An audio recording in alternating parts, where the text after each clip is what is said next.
Buenas noches. Me llamo Marcos. Seré el narrador de este relato de Javier Rojas, quien nos envió la historia directamente desde las sierras de Puebla. Les pido que se suscriban al canal y comenten desde qué lugar les gustaría escuchar más relatos. En el otoño de 1996, en lo más profundo de la Sierra de Puebla, una masacre fue borrada de la historia. Lo que un guardabosques encontró en una cañada no fue obra de hombres, sino de algo que desafiaba las leyes de la naturaleza. El ejército mexicano no tardó en llegar, no para investigar, sino para enterrar la verdad junto a los cuerpos. El aire se impregnó de un olor a pólvora, sangre y un miedo tan denso como la niebla que todo lo cubría. Los informes se sellaron y al único testigo lo condenaron al silencio, pero se les olvidó algo: el hambre nunca duerme para siempre. Javier Rojas, con 68 años a cuestas, observaba el amanecer teñir de gris las cumbres de la sierra. Sus manos, antes firmes para manejar un rifle o trazar un mapa, ahora temblaban con una frecuencia constante, un sismógrafo de la memoria que registraba un temblor ocurrido hace casi 3 décadas. Vivía recluido en una cabaña modesta en las afueras de Zacatlán de las Manzanas, un exilio autoimpuesto donde el olor penetrante a pino y la neblina perpetua eran sus únicos confidentes. El amor, diagnóstico oficial de estrés postraumático severo, recibido tras el incidente del 96, fue la etiqueta burocrática que el gobierno usó para archivar el horror, para ponerle un nombre clínico a lo innombrable. Pero Javier no estaba loco, era un testigo al que obligaron a ver cómo la verdad era desmembrada y enterrada con la misma brutalidad que los cuerpos que él mismo encontró en el bosque. Antes de continuar, suscríbete y cuéntanos desde qué parte de México o del mundo estás viendo esto. El ritual de cada mañana era una defensa contra el caos que amenazaba con desbordar su mente. Se levantaba antes que el sol, preparaba un café amargo y espeso y se sentaba en el porche de madera que crujía bajo su peso. Desde allí, su mirada se perdía en la inmensidad de la Sierra de Puebla, un laberinto de montañas y árboles que alguna vez consideró su hogar y que ahora sentía como una jaula. La rutina era su ancla: afilar sus viejos cuchillos de campo, revisar las cercas, caminar por el perímetro de su terreno, sin adentrarse nunca demasiado en la sombra de los árboles. Cada acción era metódica, deliberada, un intento desesperado por mantener el control en un mundo interior que había perdido toda lógica en aquel otoño de 1996. El silencio de su vida actual era ensordecedor, un lienzo en blanco sobre el que los ecos del pasado pintaban sus peores pesadillas. Javier rara vez bajaba al pueblo. Las multitudes, las conversaciones triviales, las miradas curiosas de quienes recordaban al guardabosques que un día perdió la cabeza, todo ello era una agresión a su frágil paz. Prefería la compañía de los elementos, el viento que silbaba entre los oyameles, la lluvia que golpeaba su techo de lámina, la niebla que borraba los contornos del mundo y le permitía fingir que nada más existía más allá de su cabaña. Su aislamiento no era una elección,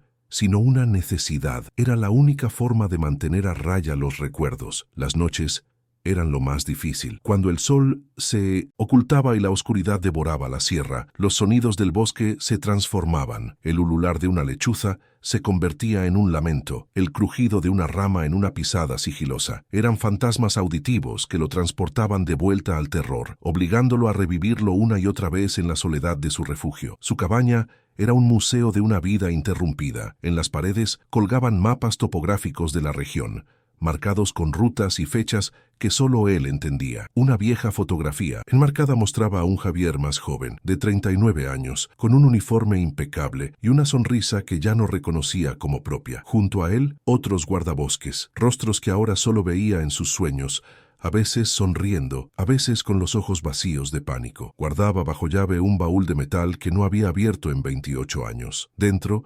reposaban los últimos vestigios de su antigua vida, su uniforme manchado de algo más oscuro que el lodo, un radio de comunicación abollado y un diario con las páginas finales arrancadas. Esos objetos no eran recuerdos, eran pruebas de una verdad que le habían ordenado olvidar bajo amenaza, una verdad que supuraba en su memoria como una herida mal cerrada. El paso del tiempo no le había traído consuelo, solo una erosión lenta y constante de su espíritu. La jubilación forzosa fue presentada como un acto de compasión, una manera de permitirle sanar lejos de los desencadenantes de su trauma. Pero Javier Sabía que era una mordaza, una forma de sacarlo de la ecuación, de asegurarse de que el testigo principal se desvaneciera en la bruma de la sierra, desacreditado por un diagnóstico psiquiátrico. La pensión mensual que recibía del gobierno se sentía como un pago por su silencio, un soborno que aceptaba con una mezcla de vergüenza y resignación. Con ese dinero, compraba lo esencial, mantenía su aislamiento y alimentaba el único vicio que le quedaba, el café negro y la vigilia, la verdadera jubilación, la paz que anhelaba. Parecía un destino inalcanzable. Sabía que no podría descansar de verdad hasta que el bosque devolviera a sus muertos. En los días claros, cuando el viento se llevaba la neblina, Javier usaba unos viejos binoculares para escudriñar las laderas distantes. Buscaba algo, aunque no supiera exactamente qué, un movimiento anómalo, un árbol caído sin razón aparente, la ausencia de aves en una zona específica. Eran los viejos instintos del guardabosques, afinados por años de experiencia, pero ahora contaminados por el conocimiento de lo que acechaba en esas profundidades. La sierra ya no era para él un ecosistema de flora y fauna, era un territorio hostil, el dominio de una criatura que desafiaba las leyes de la naturaleza. Veía la belleza de los paisajes, los valles verdes y las cascadas plateadas, pero no podía evitar superponer sobre ellos las imágenes de la carnicería. Cada rincón apacible era un posible escenario de una masacre, cada sombra entre los árboles, un escondite, perfecto para un depredador implacable. La gente de Zacatlán y de las comunidades aledañas mantenía viva la leyenda de los nahuales. Para ellos, no eran cuentos de hadas, sino advertencias transmitidas de generación en generación. Hablaban en susurros de hombres y mujeres capaces de adoptar la forma de animales, de guardianes de los cerros, que a veces se corrompían por la oscuridad. Javier, en su juventud,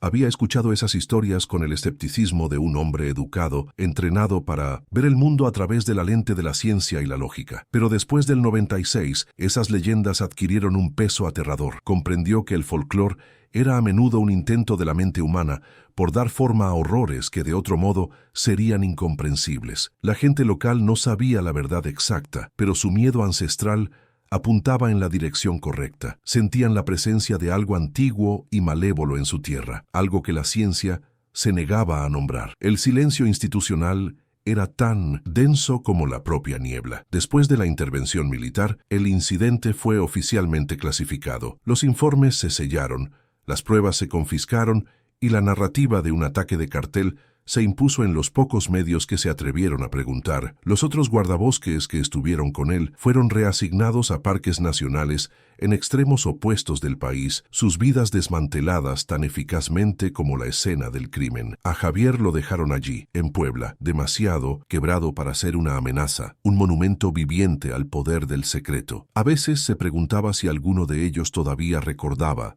si las noches también les traían los ecos de los rugidos y el olor metálico de la sangre, o quizás habían logrado lo que a él le resultaba imposible. Habían obedecido la orden de olvidar, habían aceptado la mentira para poder seguir viviendo. Su única conexión con el mundo exterior era una vieja laptop y una conexión a internet satelital, lenta e inestable. Pasaba horas navegando por foros de criptozoología, reportes de personas desaparecidas y noticias locales de los estados serranos. No buscaba validación, sino patrones. Buscaba ecos del 96, señales de que la contención había fallado. Leía sobre ataques de animales no identificados al ganado, sobre campistas que se desvanecían sin dejar rastro, sobre huellas extrañas encontradas en el lodo. Cada historia era una pequeña espina que se clavaba en su conciencia, recordándole su complicidad forzada. El mundo digital era un vasto océano de información y desinformación, pero para Javier era un campo de batalla, un lugar donde podía continuar su vigilia en secreto,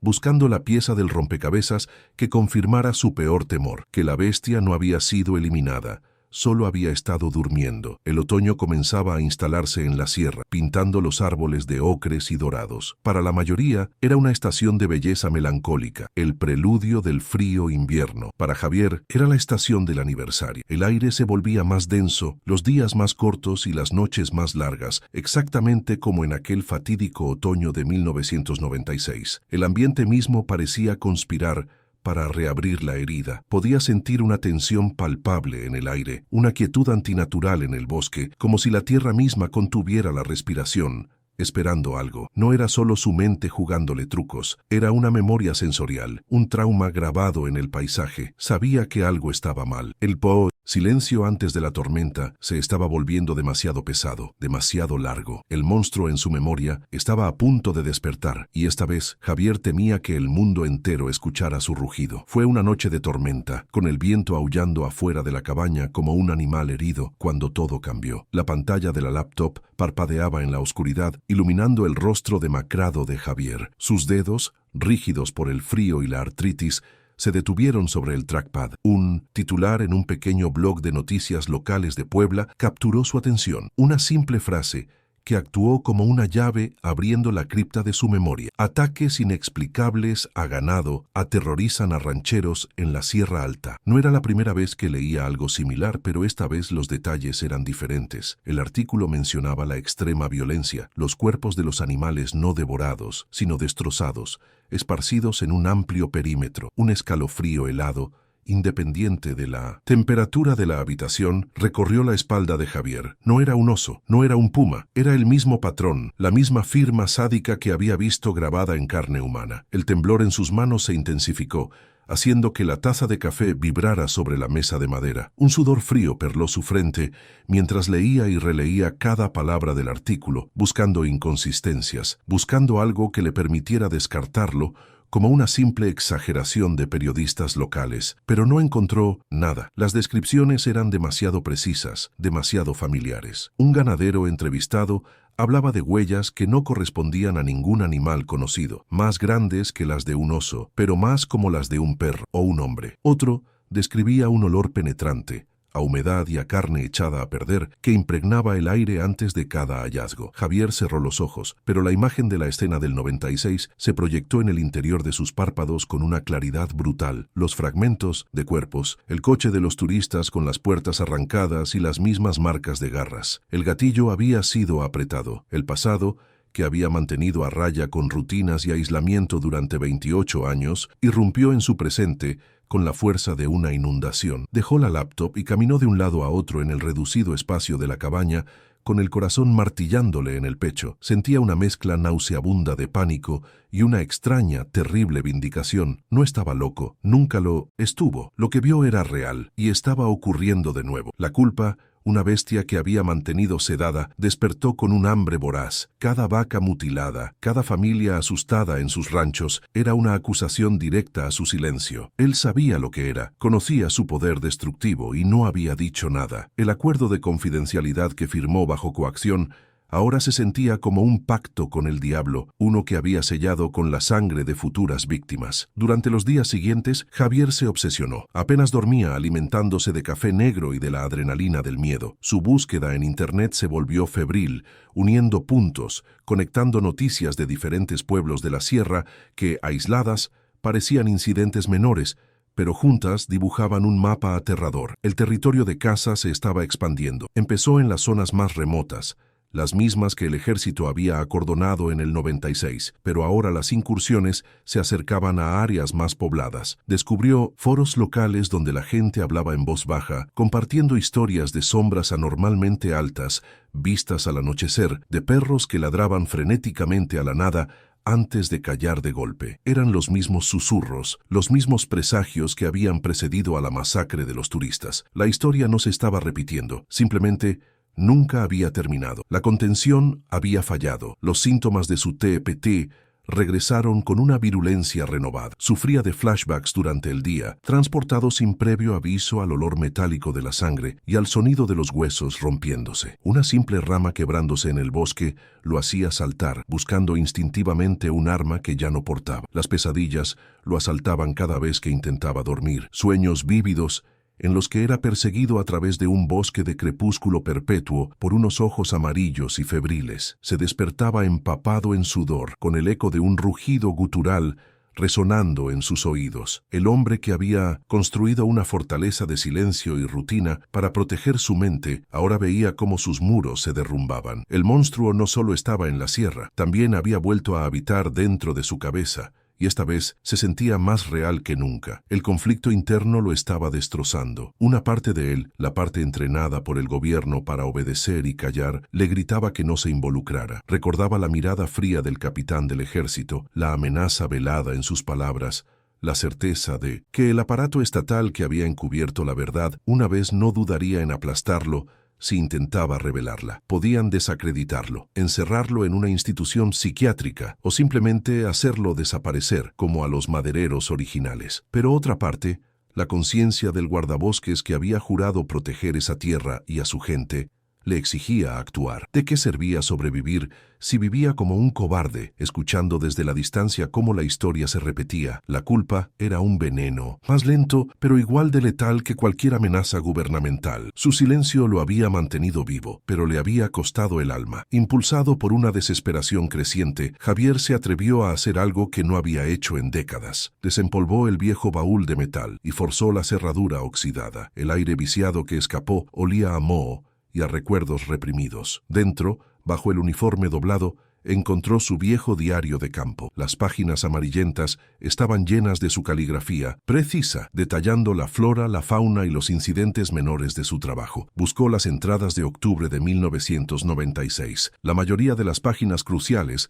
las que describían el hallazgo de los cuerpos y la llegada del ejército, habían sido arrancadas, una autocensura impuesta por el miedo. Pero en una de las páginas finales, escondida en una anotación sobre patrones de erosión, encontró una sola palabra que había escrito con lápiz, casi ilegible: ABLOE, anormalidad biológica, localmente, observada y erradicada. El acrónimo militar. No la habían erradicado, habían mentido. Ese acrónimo, ABLOE, fue la pieza que encajó en el rompecabezas de su memoria. Recordó haberlo escuchado en un susurro entre dos soldados en la base improvisada. Una conversación que no debía oír. La sigla implicaba conocimiento previo. Sugería que el gobierno no se había topado con algo nuevo, sino con algo que ya estaba en sus archivos, algo clasificado y monitoreado. Esto cambiaba todo. No fue un encuentro casual con lo desconocido. Fue el fracaso de una operación de vigilancia secreta. La criatura no era un simple nahual de leyenda, era una amenaza biológica no clasificada, una realidad tangible y peligrosa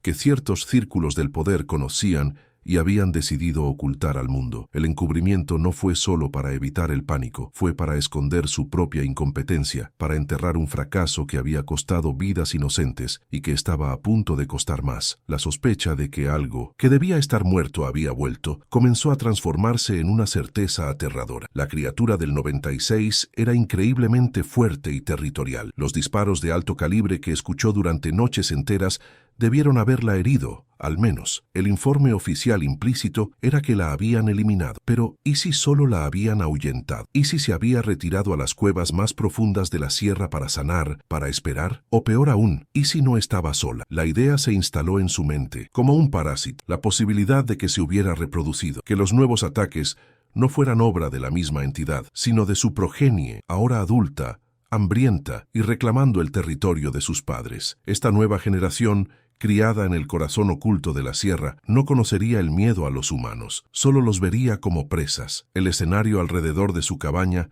parecía haber cambiado, o tal vez era solo su percepción alterada por el pánico. El bosque se sentía más oscuro, más silencioso. Los sonidos nocturnos habituales de los animales pequeños habían disminuido, reemplazados por una quietud expectante, como si todos los seres vivos estuvieran conteniendo la respiración. Javier comenzó a realizar rondas nocturnas en su propiedad, armado con una vieja escopeta de caza y una linterna de mano cuyo haz de luz parecía patéticamente débil contra la inmensidad de la oscuridad. Se sentía como un prisionero y un carcelero al mismo tiempo, atrapado en su pequeña parcela de tierra mientras una amenaza ancestral despertaba a su alrededor. El aislamiento que antes le brindaba una falsa sensación de seguridad, ahora se sentía como una trampa mortal, dejándolo completamente expuesto y sin nadie a quien pedir ayuda. Una mañana encontró la primera prueba física. En el lodo suavizado por la lluvia de la noche, cerca del límite de su propiedad, había una huella. Era una impresión parcial, pero inconfundible, demasiado grande para un lobo, con una forma vagamente humanoide, pero con garras largas y gruesas, claramente marcadas en la tierra. Se arrodilló y el temblor de sus manos fue tan violento que casi cae. El tamaño, la profundidad, la morfología, era idéntica a las que había visto en el yeso de los moldes que los peritos militares tomaron en 1996 antes de confiscarlo todo. Estaba cerca, ya no era una amenaza lejana leída en un blog de noticias. Estaba allí, merodeando los bordes de su santuario. La criatura, o una de ellas, lo estaba observando, tal vez atraída por la luz de su cabaña, o tal vez recordaba al hombre que la había visto y sobrevivido. El miedo dio paso a una extraña resolución. El debate interno entre hablar o callar se terminó en el instante en que vio esa huella. El peligro ya no era abstracto, una cuestión de conciencia, era una amenaza tangible y presente a pocos metros de su puerta. Su silencio ya no lo protegía, solo estaba retrasando lo inevitable. Entendió que el gobierno no vendría a salvar a nadie, porque admitir el regreso de la criatura sería admitir su mentira de décadas. Estaban solos, los rancheros, los leñadores, los pocos habitantes de la sierra y él mismo.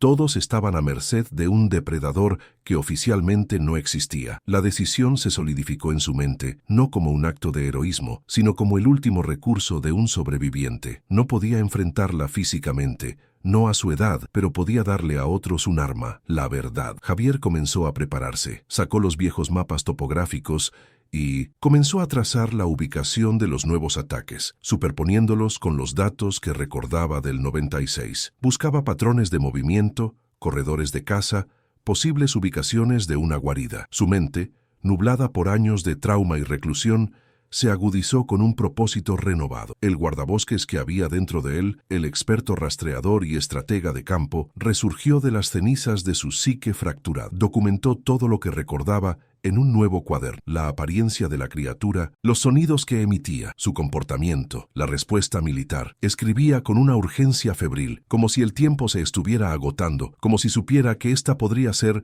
su última oportunidad de dejar un registro, un testimonio que no pudiera ser arrancado, quemado o clasificado por el gobierno. La tensión en su cuerpo era una cuerda a punto de romperse. Cada crujido del bosque lo ponía en alerta. Cada sombra danzante parecía tomar una forma amenazante. Empezó a atrancar la puerta por la noche, no solo con la cerradura, sino con una viga de madera pesada. Colocó latas vacías en los alféizares de las ventanas, un sistema de alarma primitivo que delatara cualquier intento de entrada. Sabía que eran medidas inútiles contra la fuerza de la criatura que había visto arrancar la portezuela de un coche como si fuera de cartón, pero eran actos de desafío, una negación a rendirse al miedo. La cabaña, su refugio, se había convertido en una trinchera, y él era el único soldado en un frente de batalla olvidado, preparándose para una guerra que el resto del mundo ni siquiera sabía que se estaba librando. Recordaba con una claridad dolorosa la disonancia cognitiva de 1996, la evidencia brutal de sus propios ojos contra la narrativa absurda de un ataque de cartel. Esa fractura en la realidad fue lo que lo rompió por dentro. Ahora, esa misma fractura se estaba imponiendo al mundo exterior. Los medios locales empezaban a hablar de histeria colectiva. Las autoridades minimizaban los ataques atribuyéndolos a perros salvajes o coyotes particularmente agresivos. Vio repetirse el mismo patrón de negación y encubrimiento, aunque a menor escala. La verdad era demasiado monstruosa para ser aceptada. Era más fácil, más cómodo, creer en la explicación mundana. Pero Javier ya no tenía el lujo de la comodidad. Cargaba con el peso de saber que la verdad no solo era real, sino que tenía garras, dientes y un hambre insaciable, un hambre que pronto ya no se conformaría con el ganado. Una noche sin luna, mientras revisaba por enésima vez sus notas, escuchó un sonido que heló la sangre en sus venas. No era un aullido de lobo, ni el gruñido de un oso. Era un sonido gutural, profundo, una mezcla de rugido y algo que se asemejaba a una articulación de lenguaje primitivo y ronco. Venía de las profundidades del bosque, pero se sintió increíblemente cerca. Era el mismo sonido que había escuchado resonar en las montañas durante la operación militar, el sonido que poblaba sus pesadillas. La bestia estaba anunciando su presencia, reclamando su territorio. Javier apagó la lámpara de queroseno, sumiendo la cabaña en una oscuridad total. Se quedó inmóvil, apenas respirando, mientras el sonido volvía a retumbar en la noche, una promesa de violencia que hacía temblar no solo las ventanas, sino los cimientos de su cordura. Aquel rugido en la oscuridad no solo hizo vibrar las paredes de la cabaña, sino también las barreras del tiempo en la mente de Javier. El presente se disolvió y fue arrojado de vuelta sin piedad al otoño de 1996. Tenía 39 años, un cuerpo fuerte y una confianza en el orden natural del mundo que estaba a punto de ser destrozada para siempre. La Sierra de Puebla era entonces un laberinto de coníferas tan denso que la luz del sol se filtraba en haces polvorientos, creando un crepúsculo perpetuo bajo el dosel de los árboles. El aire era pesado con la humedad y los susurros de las leyendas sobre nahuales, historias que él y sus compañeros guardabosques solían contar alrededor de una fogata, riéndose con la arrogancia de quienes no creen en fantasmas. El bosque era su dominio, un lugar que conocía como la palma de su mano. Nunca imaginó que se convertiría en su tumba. Todo comenzó de forma silenciosa, con la ausencia. 3 madereros de una comunidad cercana, hombres rudos y conocedores de la montaña, no regresaron a casa. La policía municipal investigó con desgana, asumiendo el escenario más probable. Se habían perdido, borrachos o habían huido para escapar de deudas de juego. Era una explicación lógica, cómoda. Javier, sin embargo, sintió una punzada de inquietud. Conocía a esos hombres. Eran irresponsables, sí, pero también eran expertos en supervivencia. Perderse en su propio territorio de trabajo era casi imposible. Durante sus rondas, notó una extraña quietud en la zona donde habían sido vistos por última vez. Un silencio antinatural donde ni siquiera los pájaros cantaban. Era como si el bosque mismo estuviera guardando un secreto terrible, conteniendo la respiración antes de que el horror saliera a la luz. Era el primer indicio, la primera nota discordante en la sinfonía de la sierra. Semanas después, la nota discordante se convirtió en un grito ensordecedor. Una familia de turistas de la Ciudad de México que acampaba cerca de la cascada El Salto fue reportada como desaparecida. Su coche, un sedán familiar de color vivo, fue encontrado en un camino de terracería, completamente fuera de lugar en medio de la naturaleza salvaje. Javier fue parte del equipo de búsqueda inicial, compuesto por guardabosques y policías locales. La imagen del vehículo abandonado se grabó a fuego en su memoria. Las puertas estaban abiertas, una de ellas arrancada de sus bisagras. La carrocería metálica estaba cubierta de profundas marcas de garras, surcos de varios centímetros que habían rasgado el acero como si fuera papel de aluminio. No había sangre, ni señales de lucha dentro del coche, solo un silencio absoluto y la sensación de que algo con una fuerza inimaginable se los había llevado. Fue él quien encontró los restos. Siguiendo un rastro de ropa desgarrada y objetos personales esparcidos, se adentró en una cañada a unos 100 metros del coche. Lo que vio allí desafiaba toda descripción, toda lógica forense. No eran cuerpos, eran fragmentos, pedazos de humanidad diseminados en un círculo macabro, como si una explosión de violencia inaudita los hubiera hecho estallar. La escena era tan brutal, tan ajena a cualquier cosa que hubiera visto, ataques de osos, pumas, incluso crímenes humanos, que su mente se negó a procesarla por un instante. Recordaba el olor, una mezcla nauseabunda de sangre, pino húmedo y un almizcle animal que nunca antes había olido. A su lado, uno de los policías más jóvenes, un muchacho de apenas 20 años,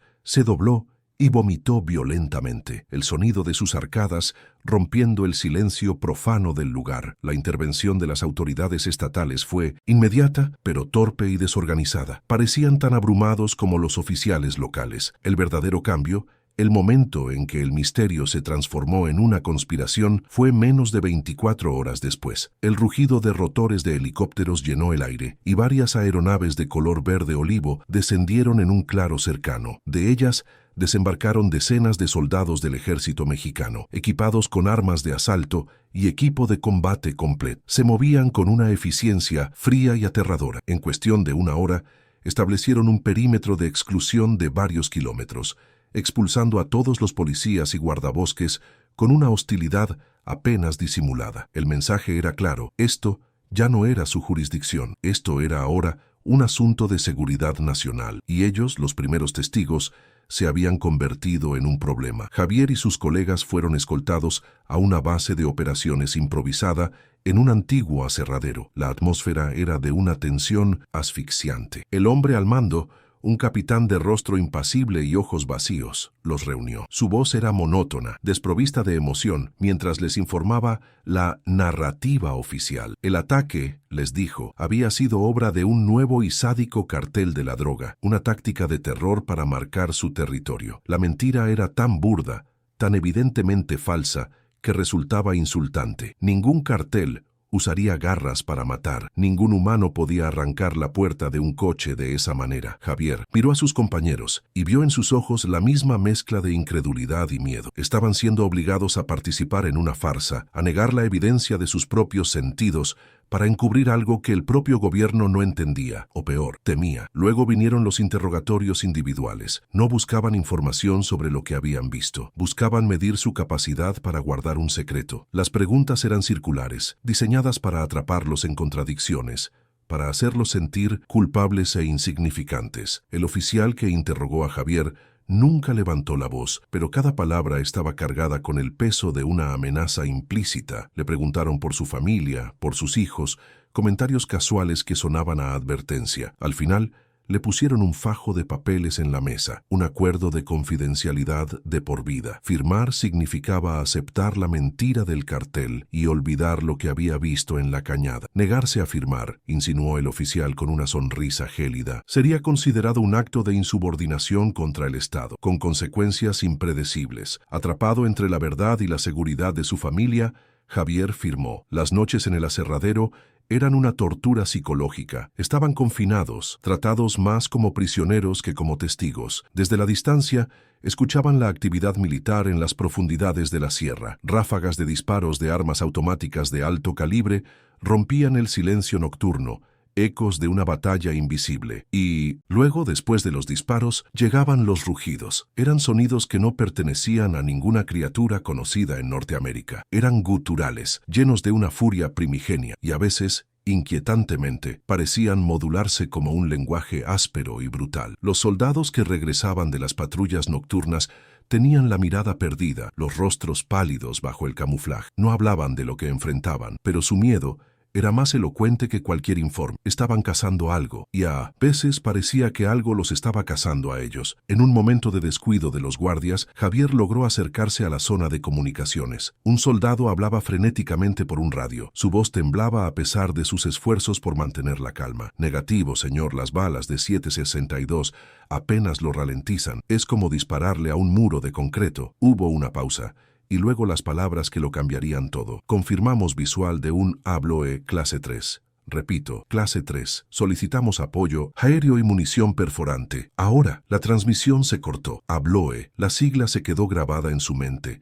Un código para el horror sin nombre. No era un monstruo, no era un nahual, era una clasificación. Algo conocido, estudiado y temido por una rama secreta del gobierno. La verdad era mucho más aterradora que cualquier leyenda. No estaban lidiando con lo sobrenatural, sino con una anomalía biológica muy real. La descripción de la criatura se construyó en su mente a partir de fragmentos de terror puro. Un vistazo fugaz a través de los árboles durante una de las búsquedas, una silueta recortada contra la luna, una noche desde el campamento. Era bípeda, moviéndose con una agilidad antinatural para su tamaño que superaba fácilmente los 2 metros de altura. Su cuerpo era una fusión imposible de anatomía canina y humana. Un torso poderoso, hombros anchos y piernas largas y digitígradas que terminaban en pies parecidos a los de un lobo. Estaba cubierto por un pelaje oscuro y espeso que parecía absorber la luz, haciéndolo casi invisible en la penumbra del bosque. Sus brazos eran largos y musculosos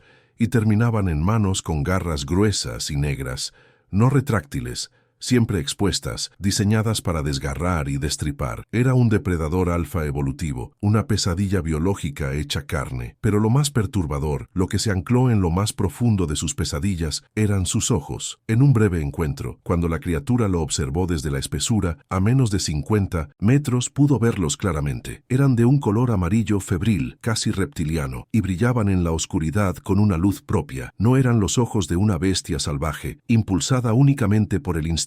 Detrás de ese brillo había una inteligencia fría, calculadora y profundamente malévola. La criatura no solo cazaba por hambre, parecía disfrutar del miedo que provocaba, estudiando a sus presas, saboreando su terror. Esa mirada fue un contacto directo con algo antiguo y ajeno a la comprensión humana, una conciencia predadora que veía a los hombres no como un desafío, sino simplemente como carne. En ese instante, Javier supo que no era un animal, sino un demonio. El horror crecía no solo por la presencia de la criatura, sino por la reacción humana. Vio cómo el miedo corroía la disciplina de los soldados. Vio a hombres entrenados para el combate temblar al escuchar un crujido en el bosque. La operación militar no era una misión de exterminio, era una carnicería desesperada. Los helicópteros evacuaban a los heridos durante el día y a veces bolsas negras que contenían lo que quedaba de los muertos. La narrativa oficial del cartel se desmoronaba dentro del perímetro de exclusión, reemplazada por la cruda realidad de una guerra perdida contra una sola entidad biológica. El silencio impuesto por los superiores no era solo para proteger al público, sino para proteger la moral de sus propias tropas, para evitar que la verdad de su impotencia se extendiera como un virus. Estaban sacrificando soldados para mantener un secreto. Javier recordaba haber encontrado un casquillo de bala de un calibre que nunca había visto, grueso como su dedo pulgar. Cerca había un charco de una sangre oscura, casi negra, y un trozo de pelaje grueso y áspero enganchado en una rama. Se lo guardó en el bolsillo, una prueba tangible que tuvo que entregar durante el interrogatorio. El oficial lo miró sin sorpresa, simplemente lo tomó y lo colocó en una bolsa de evidencia que ya contenía otros objetos similares. Vio cómo la verdad era sistemáticamente recolectada, etiquetada y enterrada en archivos clasificados. Cada huella borrada, cada testimonio silenciado, cada prueba confiscada era una pala de tierra más sobre la tumba de la familia masacrada y los madereros desaparecidos. El encubrimiento era una segunda muerte, un acto de violencia burocrática tan brutal como el ataque original. La tensión entre los guardabosques retenidos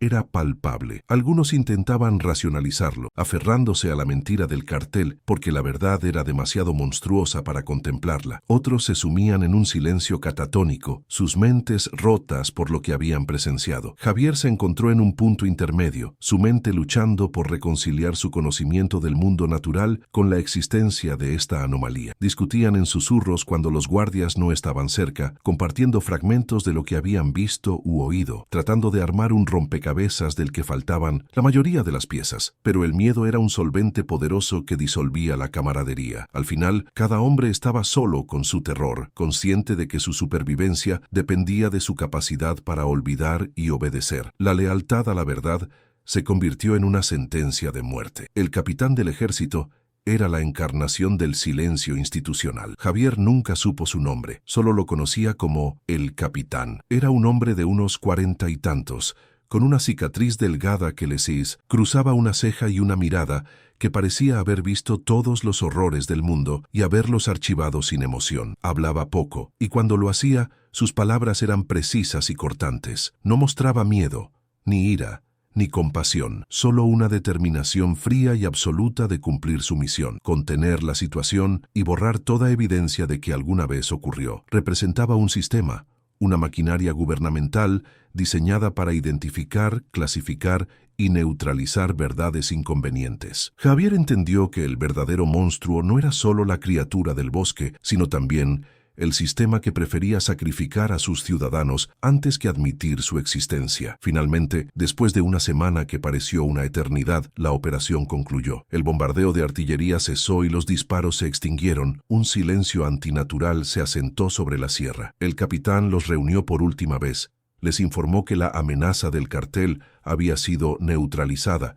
y que serían liberados. Les recordó sus acuerdos de confidencialidad, su voz dejando claro que cualquier violación sería tratada con la máxima severidad. Les entregaron sus efectos personales y los transportaron de vuelta a sus estaciones, con la advertencia de que sus carreras habían terminado. Javier fue diagnosticado con TEPT severo y forzado a una jubilación anticipada. La etiqueta psiquiátrica era la última pieza del encubrimiento, una forma de desacreditarlo por adelantado si alguna vez decidía hablar. Lo convirtieron en un loco para que nadie creyera la historia del monstruo. El regreso a la normalidad fue imposible. ¿Cómo podía volver a hablar de permisos de tala o de prevención de incendios cuando había visto los restos de una familia destrozada por una bestia de leyenda? ¿Cómo podía mirar a sus hijos y a su esposa a los ojos guardando un secreto que ponía en duda la seguridad misma de su mundo? El trauma no fue solo el horror visual, sino el peso del conocimiento prohibido. Cargaba con la certeza de que las leyendas eran reales y que el gobierno lo sabía. La sierra, su antiguo hogar,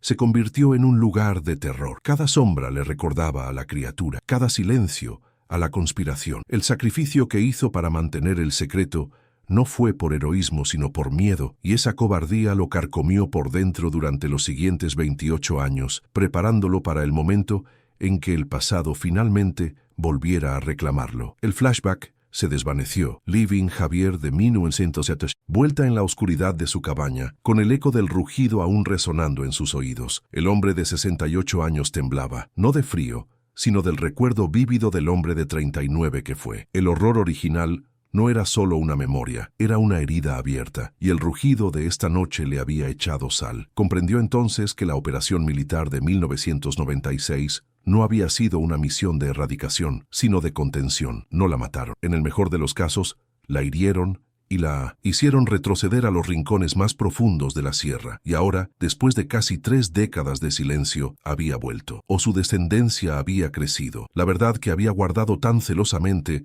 no era historia pasada, era un prólogo. El verdadero horror apenas estaba comenzando. El amanecer llegó sin que Javier hubiera dormido. La oscuridad de la noche había sido reemplazada por la luz gris de la mañana, pero el frío en sus huesos no era a causa de la temperatura, era el hielo del miedo solidificado en una determinación inquebrantable. El rugido no había sido solo un eco del pasado, fue una convocatoria, un desafío directo. Permanecer en su cabaña, atrincherado tras una puerta de madera, ya no era una opción. El silencio que le habían impuesto casi 30 años atrás se había convertido en un cómplice del monstruo. Movido por una mezcla de culpa, rabia y un vestigio de aquel viejo sentido del deber que creía muerto, tomó una decisión. No iba a esperar a que la bestia llegara a su puerta. Él volvería a la sierra, al corazón de la zona de exclusión, no para cazarla, sino para probar su existencia y advertir al mundo. La preparación fue el ritual de un hombre resucitando a una versión anterior de sí mismo. Abrió el baúl de metal una vez más, pero esta vez no para recordar, sino para actuar. Ignoró el viejo uniforme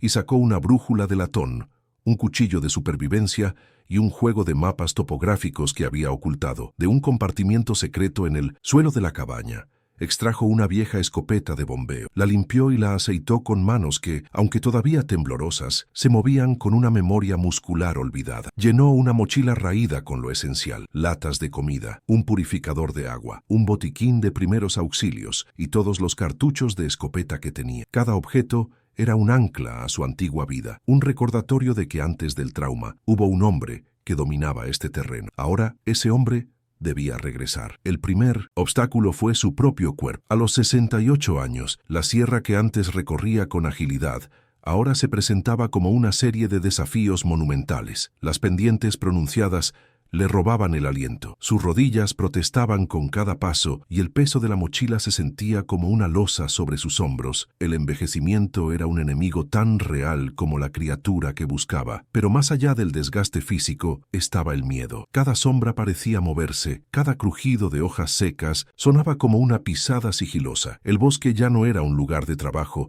sino el cementerio de sus compañeros y de la familia inocente. Tenía que luchar contra el impulso constante de dar la vuelta y correr de regreso a la relativa seguridad de su cabaña. Su regreso no era solo un viaje geográfico, sino una batalla contra sus propios fantasmas. Decidió no seguir los caminos conocidos. Sabía que si el gobierno había mantenido algún tipo de vigilancia, sería sobre las rutas de acceso obvias. En Ninos, cambio, se adentró en la espesura, usando su conocimiento de la topografía para moverse por cañadas y arroyos secos, lejos de cualquier posible observador. Era un avance lento y agotador. El bosque en la antigua zona de exclusión se sentía diferente, más salvaje, como si la ausencia humana durante décadas hubiera permitido que la naturaleza reclamara el terreno con una ferocidad renovada. La vegetación era más densa, los árboles más altos y el silencio más profundo. Encontró restos de la operación del 96, casquillos de bala oxidados, los restos podridos de una tienda de campaña militar y, en un punto, un casco de soldado con un agujero irregular en el costado. El bosque no olvidaba. Mientras se adentraba, notó que los ataques al ganado que había leído en las noticias no eran aleatorios. Formaban un perímetro, un círculo casi perfecto alrededor de la zona montañosa más inaccesible, la misma que el ejército había bombardeado sin piedad. La criatura o su progenie estaba marcando su territorio, expandiéndose hacia afuera desde un punto central. Usando sus mapas, Javier comenzó a triangular la posible ubicación de la guarida. Los instintos del rastreador se apoderaron de él, y por momentos el miedo fue reemplazado por la concentración de la casa. Encontró un árbol joven de pino con el tronco destrozado a más de 3 metros de altura, las marcas de garras tan profundas que la savia aún goteaba. Era una demostración de poder, una señal territorial que ningún animal conocido en la región podría haber hecho. Se estaba acercando. Fue en el tercer día de su expedición, cerca de un riachuelo, cuando se encontró con alguien. Una mujer joven, de no más de 30 años, estaba examinando una huella en el lodo, una cámara profesional colgando de su cuello. Al verlo aparecer, ella se sobresaltó, llevando instintivamente una mano a un spray de pimienta en su cinturón. Javier levantó las manos en un gesto de paz. La mujer, que se presentó como Elena, era una periodista independiente y bloguera de la Ciudad de México. Había viajado a Puebla para investigar los ataques al ganado, creyendo que detrás de ellos había una historia de contaminación industrial o de un depredador no catalogado. Su escepticismo inicial se desvaneció cuando Javier, con solo mirar la huella, le dijo el peso aproximado y la posible altura de la criatura que la había dejado. Al principio, Elena veía a Javier como una fuente local, un viejo excéntrico con conocimiento del bosque. Escuchaba su historia con una mezcla de fascinación y duda profesional. Hablar de una criatura bípeda y de un encubrimiento militar sonaba a un guión de película de bajo presupuesto. Pero la seriedad en los ojos de Javier, la precisión de sus detalles y el dolor genuino en su voz comenzaron a socavar su cinismo. Él no le pidió que le creyera, simplemente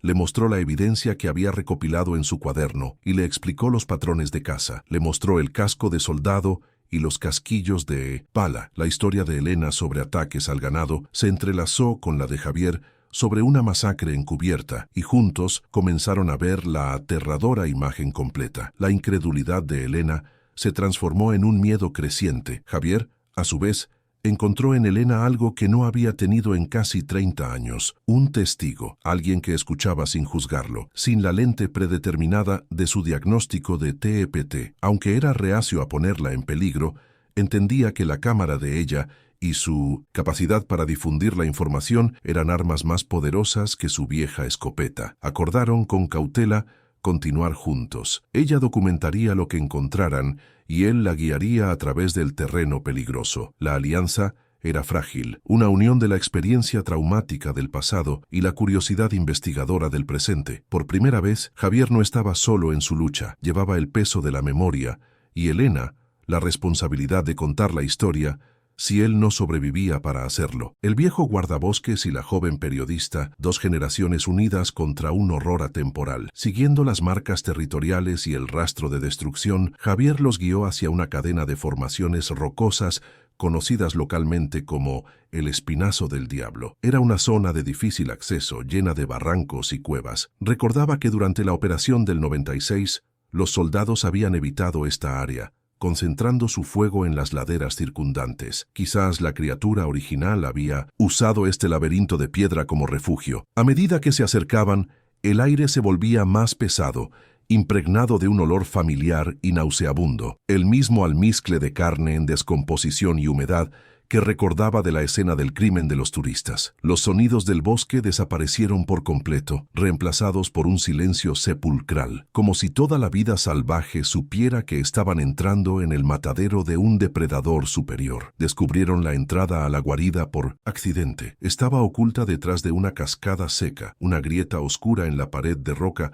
que era casi invisible. La entrada estaba flanqueada por montones de huesos, muchos de ellos de venados, jabalíes y ganado, pero Javier reconoció con un escalofrío un fémur humano entre ellos, probablemente de uno de los madereros desaparecidos. El aire que emanaba de la cueva era gélido y fétido. Elena preparó su cámara, sus manos temblando visiblemente. Javier cargó su escopeta, el sonido metálico resonando ominosamente en el silencio. Sabían que entrar allí era una locura, un acto suicida, pero la necesidad de obtener una prueba definitiva, Una imagen irrefutable superaba su instinto de supervivencia. Tenían que saber qué había adentro. Tenían que mostrarle al mundo lo que se escondía en las sombras de la sierra. Se adentraron en la oscuridad, usando linternas para iluminar el camino. La cueva era mucho más grande de lo que parecía. Una red de túneles y cámaras que se hundían en las profundidades de la montaña. Las paredes estaban cubiertas de arañazos profundos y el suelo de una mezcla de tierra, paja y restos óseos. En una de las cámaras más grandes,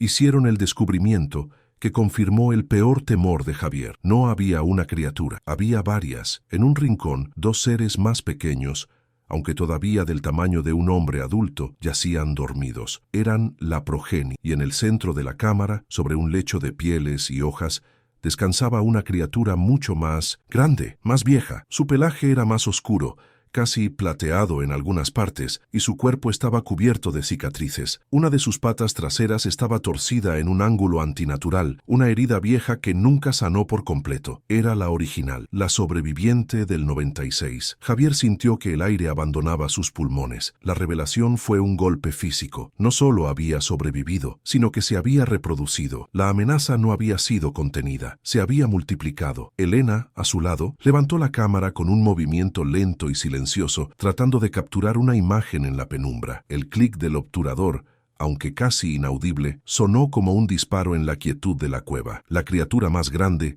levantó la cabeza al instante. Sus ojos amarillos se abrieron, brillando en la oscuridad, y se fijaron directamente en ellos. No hubo un rugido inmediato, solo un gruñido bajo y gutural que vibró en el pecho de Javier. Era un sonido de reconocimiento, de furia ancestral. La bestia lo recordaba. El hombre que había escapado una vez había regresado a su santuario. ¿Te está gustando esta historia? Deja un like y suscríbete al canal. Ahora continuamos con el vídeo. El infierno se desató. Con un chillido ensordecedor, los dos jóvenes habloes se pusieron en pie de un salto, moviéndose con una velocidad aterradora. Javier empujó a Elena hacia atrás, hacia el túnel por el que habían entrado, mientras disparaba la escopeta. El estruendo fue monumental en el espacio cerrado, y los perdigones golpearon a una de las criaturas jóvenes en el pecho, haciéndola retroceder y chillar de dolor, pero no la derribaron. No había tiempo para un segundo disparo. La otra criatura ya estaba sobre ellos. Javier usó el cañón del arma para bloquear unas garras que buscaban arrancarle la cara, la fuerza del impacto casi dislocándole el hombro. La batalla final no era una cacería heroica, era una retirada caótica y desesperada, una lucha por cada segundo de vida en la oscuridad opresiva de la guarida. Huyeron por los túneles, con los sonidos de las bestias persiguiéndolos de cerca. La luz de sus linternas rebotaba en las paredes de roca, creando sombras danzantes y monstruosas. Javier, a pesar de su edad y su miedo, se movía con un propósito desesperado, guiando a Elena a través del laberinto, confiando en su instinto y en los vagos recuerdos de los mapas. Podía oír la respiración áspera de las criaturas, oler su hedor, sentir el suelo vibrar con sus pesadas pisadas. En una bifurcación, la criatura original, la matriarca, les cortó el paso. Se erguía en toda su aterradora altura, cojeando ligeramente pero exudando un aura de poder y malicia que empequeñecía a la de sus hijos. Sus ojos amarillos los estudiaban, no con el frenesí de la caza, sino con una inteligencia fría. Estaba jugando con ellos. El enfrentamiento fue breve y brutal. Javier disparó su último cartucho, que la matriarca desvió con un rápido movimiento de su antebrazo, las postas apenas rasgando su piel gruesa. Con un revés de su mano con garras, lanzó a Javier contra una pared de roca. El dolor estalló en su costado, y su cabeza golpeó la piedra con fuerza, dejándolo aturdido. Elena gritó, y en un acto de valentía o pánico, disparó el flash de su cámara directamente a los ojos de la criatura. El destello de luz brillante, magnificado en la oscuridad total, hizo que la bestia retrocediera con un chillido de sorpresa y dolor, protegiéndose los ojos sensibles. Ese instante de vacilación fue la única oportunidad que tuvieron. Elena ayudó a Javier a ponerse en pie y lo arrastró hacia un túnel lateral estrecho donde las criaturas más grandes no podrían seguirlos tan fácilmente. Se arrastraron por la grieta, escuchando los rugidos de frustración de las criaturas detrás de ellos. El pasaje era angosto y claustrofóbico, rasgando su ropa y su piel. Finalmente, salieron a otra abertura en la ladera de la montaña, mucho más pequeña que la entrada principal. Estaban afuera,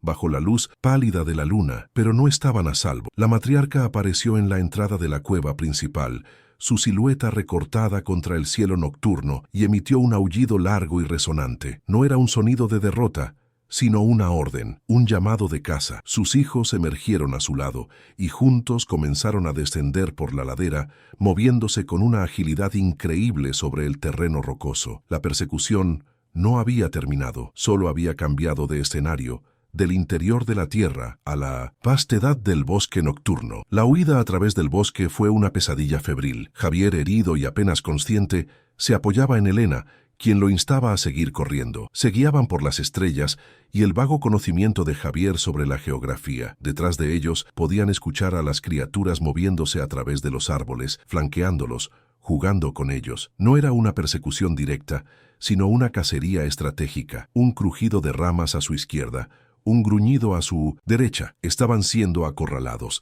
empujados hacia un terreno más desfavorable. Javier sabía que no podrían seguir así por mucho tiempo. Su cuerpo estaba llegando a su límite, y el terror estaba agotando las últimas reservas de adrenalina de Elena. La sierra, que una vez fue su hogar, se había convertido en un tablero de ajedrez donde ellos eran los peones a punto de ser sacrificados. En un acto de desesperación, Javier la empujó hacia el lecho de un río. «Sigue el agua corriente abajo», le puso. «Jadeo, el sonido y el olor te ocultarán, yo los distraeré». Elena se negó a dejarlo, pero la mirada en los ojos de Javier era la de un hombre que ya había aceptado su destino. «Tu cámara», susurró él, «las fotos, es lo único que importa. Diles la verdad». Con sus últimas fuerzas se desvió del río y disparó la escopeta vacía para hacer ruido, atrayendo la atención de los perseguidores hacia él. Elena, con lágrimas corriendo por su rostro, lo vio cojear hacia la oscuridad, una figura solitaria y rota que se ofrecía como sacrificio para que la verdad pudiera sobrevivir. Se metió en el agua helada, el corazón roto, y comenzó a correr. El sonido de un rugido final y un grito humano ahogado por el murmullo del río. La revelación final no fue solo que la criatura había sobrevivido y se había reproducido. Fue el entendimiento de que el gobierno probablemente lo sabía. La falta de vigilancia en la zona, el perímetro poroso, el silencio absoluto durante décadas, no era negligencia, era una decisión calculada. Habían convertido la Sierra de Puebla en una reserva no oficial, una jaula biológica para estudiar a las criaturas a distancia, sacrificando a los habitantes locales y a los viajeros ocasionales como un costo aceptable para mantener su secreto y su objeto de estudio. No fallaron en erradicarla. Nunca lo intentaron realmente. La habían contenido, sí, pero como un científico contiene una cepa de virus en un laboratorio. Javier no solo luchaba contra monstruos de carne y hueso, sino contra la monstruosidad de un sistema que había deshumanizado a toda una región por un oscuro interés científico o militar. El enfrentamiento brutal en la cueva y la persecución posterior no resultaron en una victoria, sino en una confirmación aterradora. La batalla de Javier no era contra una sola bestia, sino contra un legado de horror que ahora estaba creciendo, multiplicándose en la oscuridad. Su sacrificio final no fue para matar al monstruo, sino para pasar la antorcha. La batalla física se perdió en el momento en que entró en esa cueva, pero la verdadera lucha, la batalla por la verdad y la memoria, acababa de comenzar. Su cuerpo roto sería el precio, pero la evidencia en la cámara de Elena sería el arma. El legado del guardabosques no sería el de un héroe que mató al dragón, sino el de un testigo que se aseguró de que el mundo supiera que los dragones eran reales y que estaban saliendo de su cueva. Elena corrió hasta que sus pulmones ardieron y sus piernas se negaron a obedecer. El agua helada del río adormeció su cuerpo, pero no pudo apagar el fuego del terror ni la imagen del sacrificio de Javier. Tropezó y cayó innumerables veces, arrastrada por la corriente, golpeándose contra las rocas, pero siempre se obligaba a levantarse, impulsada por la última orden del viejo guardabosques. La cámara, metida dentro de su chamarra, era un peso sagrado contra su pecho. Al amanecer, exhausta y al borde de la hipotermia, llegó a un camino de 1002 tierra. Un campesino en una camioneta destartalada la encontró, una figura temblorosa y cubierta de lodo, con la mirada vacía de quien ha visto el infierno. No intentó explicar lo que había sucedido. Sabía que ninguna palabra podría describir el horror. Solo pidió que la llevaran al pueblo más cercano, el primer paso de su largo regreso de la muerte. En la seguridad anónima de un cuarto de hotel, en una ciudad lejana, Elena finalmente examinó el contenido de su cámara. Cada fotografía era una herida. Estaba la huella en el lodo, el casco del soldado y luego las imágenes de la cueva, borrosas, subexpuestas,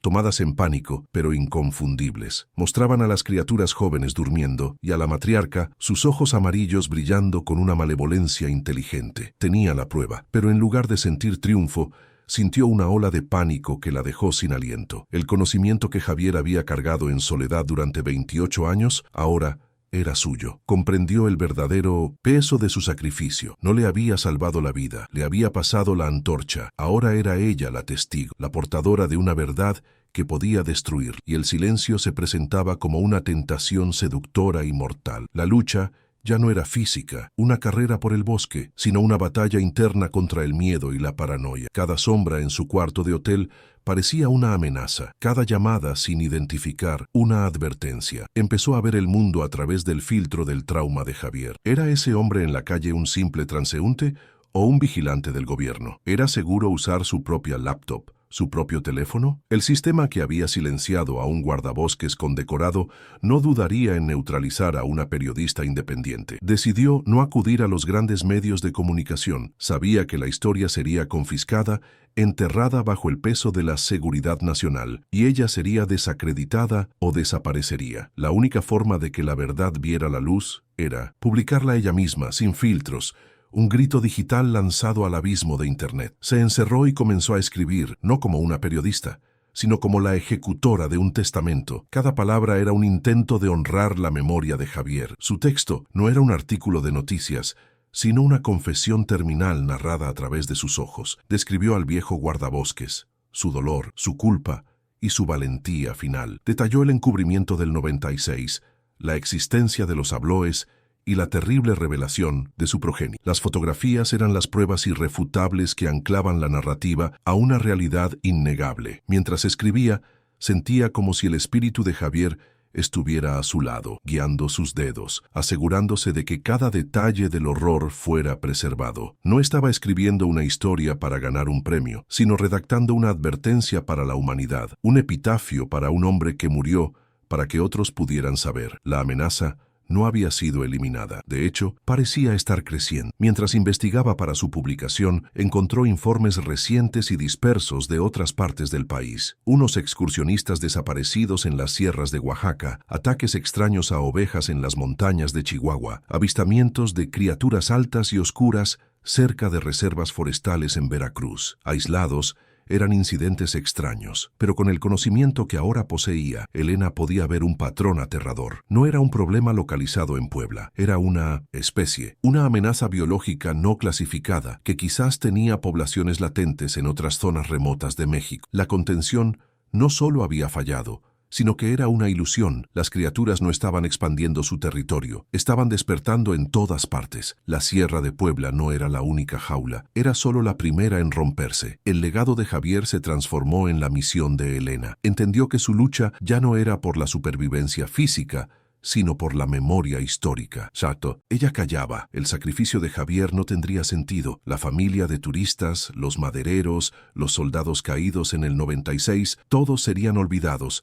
Sus muertes reducidas a una nota a pie de página en un archivo clasificado. La responsabilidad era aplastante. Contar la verdad significaba ponerse en el punto de mira de fuerzas muy poderosas. Callar significaba dejar que el monstruo, tanto el del bosque como el del gobierno, siguiera cazando en la oscuridad. La decisión de Javier en su cabaña se reflejaba ahora en la de Elena frente a su laptop. La historia se repetía, no con garras y dientes, sino con conciencia y elección. Y ella eligió no ser cómplice del silencio. Antes de publicar, envió copias encriptadas de toda su investigación a varios colegas de confianza en el extranjero y a organizaciones de prensa independientes, con instrucciones de liberarlas si algo le sucedía. Era su póliza de seguro, un mecanismo de hombre muerto para garantizar que la historia sobreviviera incluso si ella no lo hacía. Este acto final no era de paranoia, sino de pragmatismo aprendido del destino de Javier. El gobierno no podía borrar una verdad que existía simultáneamente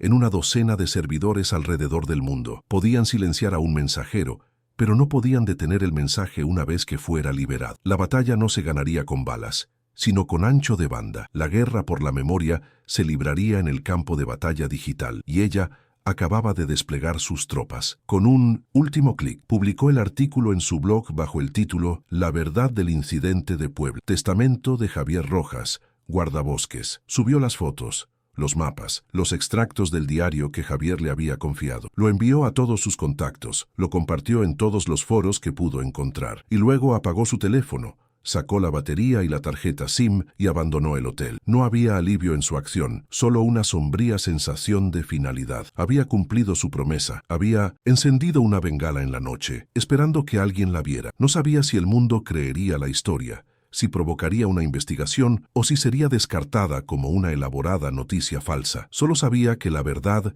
estaba ahí fuera, y ya no era solo su carga. La confesión no ofrecía una solución, solo una confirmación. La existencia de estas criaturas redefinía las reglas del mundo, desdibujaba la línea entre la ciencia y la mitología, probaba que había horrores en las sombras que no podían ser explicados, solo sobrevivido. La implicación final del testimonio de Javier, ahora amplificado por la voz de Elena, era devastadora. La humanidad no era el depredador ápice de este planeta. Había algo más antiguo, más fuerte y más inteligente, que había permanecido oculto observando, y ahora, debido a la deforestación, la expansión humana o algún ciclo biológico desconocido, estaba reclamando su territorio. La historia no era sobre un monstruo, sino sobre el precario lugar de la humanidad en el orden natural, un lugar que siempre habíamos dado por sentado. El mayor miedo de Javier era que, la próxima vez, nadie sobreviviera para contar la historia. Elena, ahora la última testigo, se había asegurado de que la historia fuera contada. Pero mientras se alejaba hacia un futuro incierto, una nueva versión de ese miedo se apoderó de ella. ¿Y si contar la historia no era suficiente? ¿Y si la gente leía,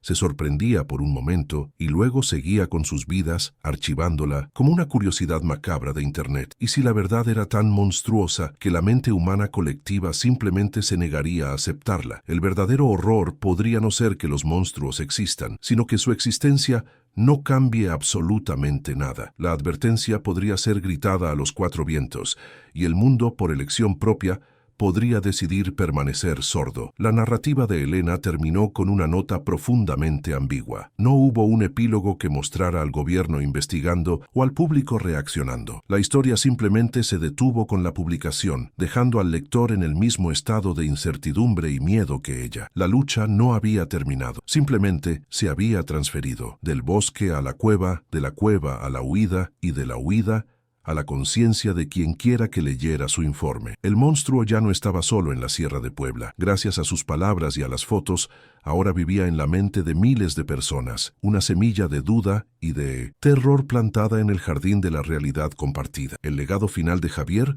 no fue una respuesta, sino una pregunta aterradora dejada en el aire. Su última frase en el blog no era una conclusión, sino un eco de la desesperación de Javier, un fardo pasado al lector. Ella la escribió como si fuera la voz del propio guardabosques, susurrando desde la tumba, una advertencia final desde el borde de la oscuridad. La frase era simple, directa y eterna. No busquen en el bosque con la esperanza de encontrarlo, porque lo que deberían temer es que un día él decida salir a buscarlos a ustedes. La amenaza ya no estaba contenida, el secreto había sido revelado, la responsabilidad de saber y el terror que conllevaba ahora pertenecía a todos. ¿Qué estarías dispuesto a callar para proteger al mundo? Deja un corazón si crees que hay verdades que merecen ser contadas. Comenta: el bosque no olvida si también sientes que el silencio puede ser un enemigo.